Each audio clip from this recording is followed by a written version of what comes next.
చేద్దాం మనం తెలంగాణలో ఎగ్జాక్ట్ మనం మొదటి నుంచి అనుకుంటున్నట్టే 8 బీజేపీ 8 కాంగ్రెస్ 1 ఎంఐఎం ఓ మెదక్ వస్తుందని బీఆర్ఎస్ భావించినప్పటికీ రాలేదు.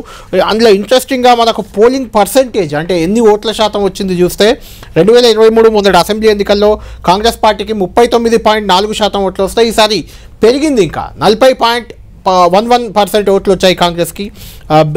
బీజేపీకి 13.9 అంటే 14% మొన్నటి అసెంబ్లీ ఎన్నికల్లో వస్తే ఇప్పుడు పార్లమెంట్ ఎన్నికలకు వచ్చేసరికి అది ఏకంగా 35% చేరింది. మనం 25-30 వరకు వస్తుంది అనుకున్నాం, అది 35% చేరింది. బీఆర్ఎస్ పరిస్థితి మాత్రం 37.35% నుంచి ఏకంగా 16.7% పడిపోయింది.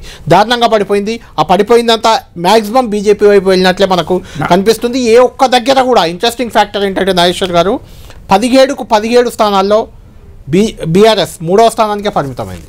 మీరు ఇది మనం చాలా కాలంగా చెప్పుకుంటాం, బీజేపీ ఓట్లు పెరుగుతాయి, సీట్లు పెరుగుతాయని చాలాసార్లు చెప్పాము. అంటే 17కు 17 రెండో చోట కూడా బీఆర్ఎస్ అది ఒక సిగ్నిఫికెంట్. 17కు 17 ఇక్కడ క్లియర్గా కనబడుతుంది అంటే కాంగ్రెస్ ఓటు మారలేదు.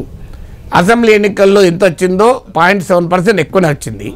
కానీ మీరు అసెంబ్లీ ఎన్నికల్లో బీఆర్ఎస్కు 37% వచ్చింది, అది ఇప్పుడు 17% తగ్గింది. అంటే ఎగ్జాక్ట్గా 20% ఓటింగ్ కోల్పోయింది.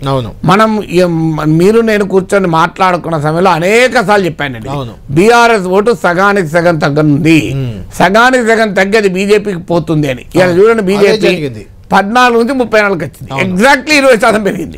అంటే బీఆర్ఎస్ ఓటింగ్ 20% తగ్గింది,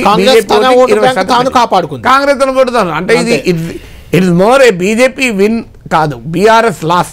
బీఆర్ఎస్ ఓటర్ కాస్త పూర్తిగా బీజేపీ షిఫ్ట్ అంటే ప్రభుత్వ వ్యతిరేకత కూడా మనం దీన్ని చూడలేము, ఎందుకంటే తన ఓటు బ్యాంక్ తాను 40% కాంగ్రెస్ ఎట్లా. సో మీకు బీఆర్ఎస్ ఓటు టోటల్ గా బీజేపీ షిఫ్ట్ అయింది. ఇది టెంపరీ షిఫ్టా పర్మనెంట్ షిఫ్టా? ఇప్పుడు తెలంగాణ రాజకీయాల్లో తేలాల్సింది. ఇది టెంపరీ షిఫ్ట్ అయితే బీఆర్ఎస్ కు ప్రమాదం లేదు. ఇది పర్మనెంట్ షిఫ్ట్ అయితే మాత్రం బీఆర్ఎస్ కర్ణాటకలో జేడీఎస్ లాగా మారుతుంది. సో అందువల్ల కేసీఆర్ కు ముందున్న సవాల్ దీని పర్మనెంట్ షిఫ్ట్ కాకుండా చూపుకోవాలి.